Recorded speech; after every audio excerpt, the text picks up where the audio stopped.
Alors bonjour mes frères et sœurs patriotes de Bokna, c'est Moïse Sagna à l'appareil. Nous sommes le samedi 18 novembre 2023. Je suis en région parisienne.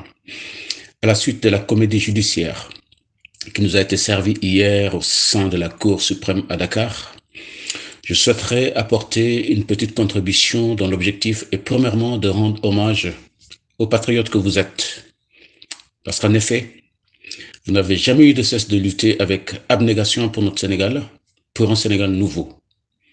Le deuxième objectif est de vous inciter à rester serein et debout afin de continuer la noble tâche de conscientisation à l'endroit de nos parents qui sont au Sénégal, nos papas, nos mamans, à l'endroit de nos frères et sœurs vivant au Sénégal, parce que nous savons dans ce combat à quel point la diaspora est déterminante dans la conscientisation, dans la mobilisation.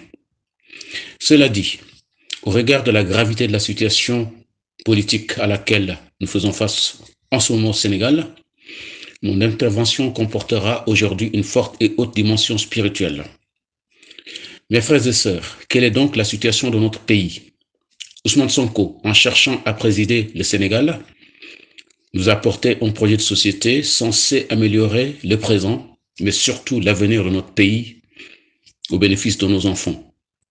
Ousmane Sonko a éclairé le peuple sénégalais sur la gestion des deniers publics et sur les raisons pour lesquelles la richesse sénégalaise ne profite pas à tous les Sénégalais, mais seulement à une infime minorité. Même si cette lumière de la vérité n'a pas encore atteint tous les Sénégalais, demeurons fermes et ne doutons surtout pas de la puissance de la lumière de la vérité. Les Sénégalais qui ne sont pas encore conscients de l'utilité publique de notre combat politique actuel le seront probablement incessamment. Et si plus tard, ces Sénégalais n'en sont toujours pas conscients, leurs descendants le seront parce que la lumière de la vérité ne mourra jamais, même si celui qui la porte est mortel par définition du fait de sa finitude humaine. D'autre part, mes frères et sœurs patriotes, au vu de la situation sociale sénégalaise, qui est désastreuse, au vu de la désespérance de la jeunesse qui est quasiment abandonnée à elle-même, quelles que soient les manigances et conspirations politiques de Macky Sall, la réalité va très vite les rattraper, lui et les tenants de son pouvoir. Comment peut-on fermer des universités et laisser ainsi les étudiants et les jeunes bacheliers en rade, en sacrifiant ainsi leurs droits sacro-saints à l'éducation et à la formation? Empêcher les jeunes de se retrouver dans ces temples du savoir est-il la meilleure solution pour apaiser la colère sociale sénégalaise? Qu'en sera-t-il lorsque ces mêmes jeunes se retrouveront ensemble, ce qui finira par se produire, quoi que l'on fasse? Qui pourrait désamorcer cette frustration politique de l'emprisonnement de leur espoir, Ousmane Sonko, et de la fermeture de leur horizon professionnel? Qui pourra désamorcer cette bombe? En tout cas, la situation sénégalaise constitue une bombe à retardement qui explosera d'un moment à l'autre, c'est certain.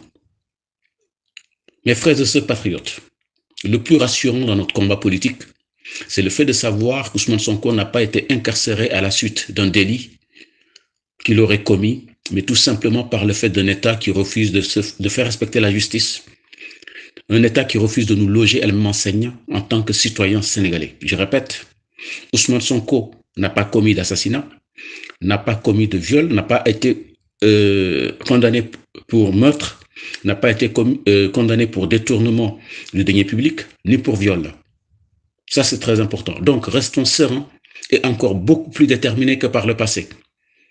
Dans le même ordre d'idée, je vais vous raconter une petite histoire. Un jour, on est venu annoncer à un vieillard que son fils parti à la guerre a été tué. Le vieil homme a demandé à son interlocuteur comment son fils est mort et s'il avait déserté le combat.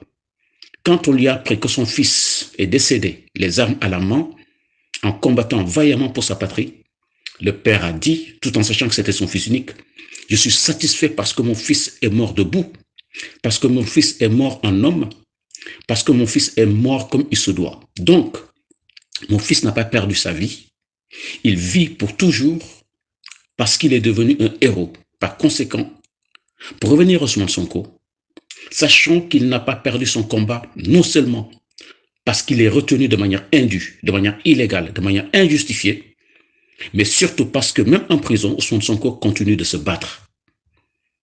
C'est justement du fait de sa combativité et de sa résilience que l'État du Sénégal est sans dessus-dessous. Sachez que, quoi qu'il advienne, mes frères et sœurs patriotes au Sénégal, l'État du Sénégal sera obligé, pour que les Sénégalais puissent vivre sereinement entre eux, de négocier avec Ousmane Sonko et de respecter à terme. L'exemple le plus représentatif est celui de Nelson Mandela avec l'ANC, parti qui a été dissous pour terrorisme. L'ANC avec lequel, et ce, grâce à la résistance active de Nelson Mandela et de ses co-détenus, donc ANC avec qui le pouvoir de l'apartheid a été obligé de négocier et de rétablir le parti et les membres prisonniers politiques dans leurs droits civiques et politiques. Au Sénégal également, nous y arriverons de manière incontestable, c'est ma conviction. Pourquoi? Parce que le PASTEF et Ousmane Sonko sont devenus incontournables au Sénégal. Quiconque le sait comprendra. Et pour finir, mes frères et sœurs patriotes, il faut savoir que dans notre combat politique, Macky Sall est paradoxalement plus mal à l'aise que quiconque, que même Ousmane Sonko. Pourquoi? Eh bien, parce que tout homme comme Macky Sall, qui a humilié, qui a frappé, qui a tué un autre homme, ou qui a ordonné supplice et torture sur un autre homme, a souillé lui-même l'œuvre de Dieu et il a également souillé son âme et sa conscience. Par conséquent, cet homme violent ou assassin porte en lui-même son châtiment. À preuve, cet homme violent tel que Macky Sall vit dans la crainte continuelle, il a peur des attaques et de la mort. Il ne peut plus trouver le sommeil. Donc la mort ne quitte pas son esprit ni son âme. Voilà son châtiment. Macky Sall est dans ce châtiment. Macky Sall est fini, il est perdu. Macky Sall est esselé. Et plus on va avancer, plus cela sera manifeste. Donc mes frères et sœurs, n'ayez peur de rien. Ceux qui ont peur, priez, méditez et levez-vous pour la suite du combat. Nous allons l'emporter dans ce combat. Et surtout, comme le dit Mike Tyson, ne perdons pas notre temps à essayer de nous expliquer à des personnes qui sont déterminées à mal nous comprendre. Ils finiront par comprendre. Agissons, ils finiront par comprendre. Comme le dit Thomas Sankara, seule la lutte libère, ensemble nous vaincrons, et nous vaincrons justement parce que nous sommes ensemble. Prenez bien soin de vous, chaque jour est une vie, au plaisir. Moïse Sagnan de PASTEF France, samedi 18 novembre 2023. Paix sur vous, paix sur vous, paix sur vous.